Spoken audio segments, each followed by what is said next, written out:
Subscribe for more Reddit stories. Oh, hi.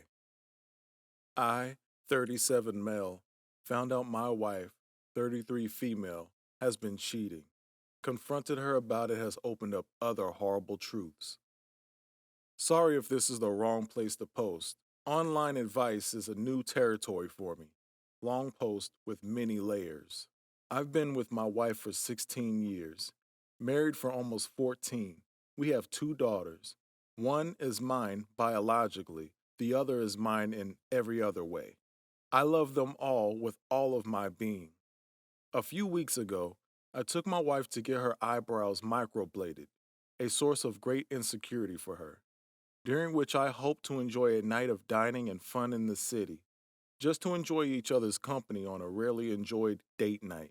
While she was enduring the procedure, she left her phone with me. After a bit, a notification popped up. It was my stepdaughter. Even though I'm completely unaware on how to use Snapchat, I thought it would be fun to surprise her with a response from dad instead of mom. It took a few minutes, but I was able to fire off a goofy picture back to her. After sending, I somehow stumbled in her chat section. At first glance, it was nothing, but then I noticed a name I've always hated. We'll call him Dick. I hesitated at first, never wanting to be the type of guy who snoops through her phone. But curiosity got the best of me. I was floored by what I saw. Detailed conversations about a tryst they had recently, the details of which I will mostly keep silent, but let's just state that it was about oral sex. I couldn't help but to continue reading. It was difficult for several reasons. The obvious betrayal set aside, as I've learned about Snapchat, portions will delete automatically. So the dates jumped wildly and details were sparse from the past. What I did learn was that it had happened a few times over the past few months, including on my birthday as I slept upstairs. I work very early. I know at my age birthdays aren't as exciting or important. That's aging for you. But it stung a little extra for sure. In between the flirting and details were pictures. Nothing too graphic, but certainly problematic. And probably the most hurtful was how she talked about me. Certainly not much positive, and at best only half true, and at worst just blatant lies or misleading statements.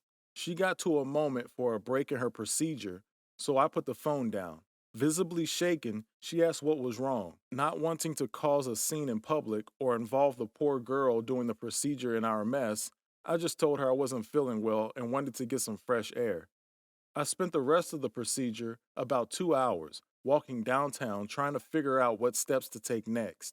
After the procedure, I told her we'd have to put a hold on the other plans to both of our dismay, intending to discuss things when we got back home. Once we reached our car, I couldn't hold back. I told her everything I saw.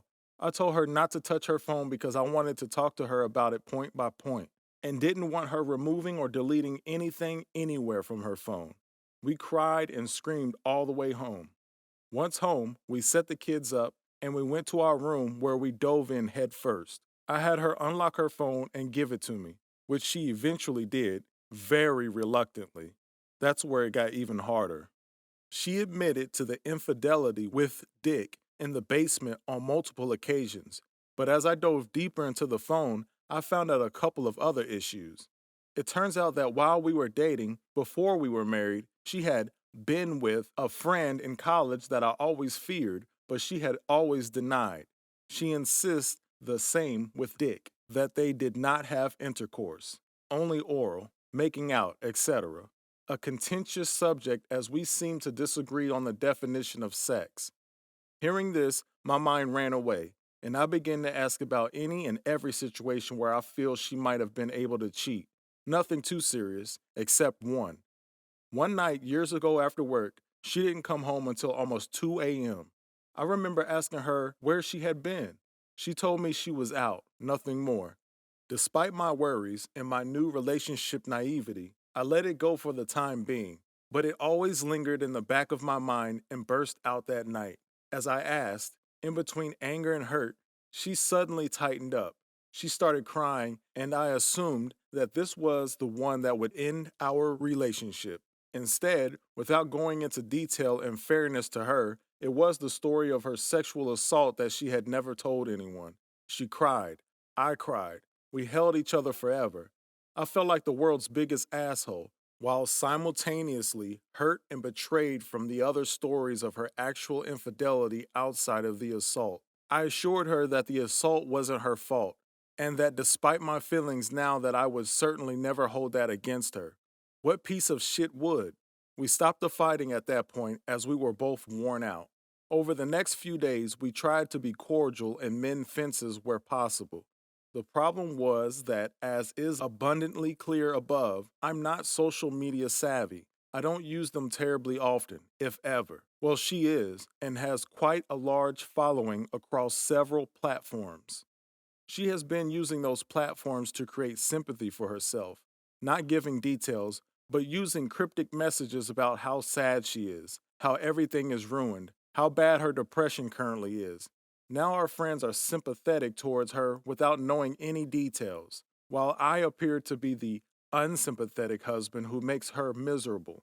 I've seen comments about how I may be the problem. Now I know I'm not free from any blame here. I work a lot, strange hours sometimes.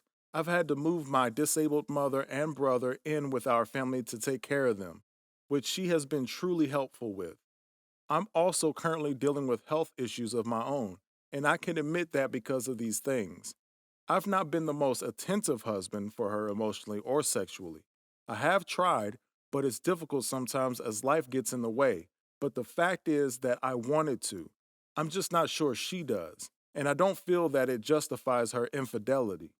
I'm at a loss here. It seems that every direction I look is the wrong one. I don't want to lose my wife.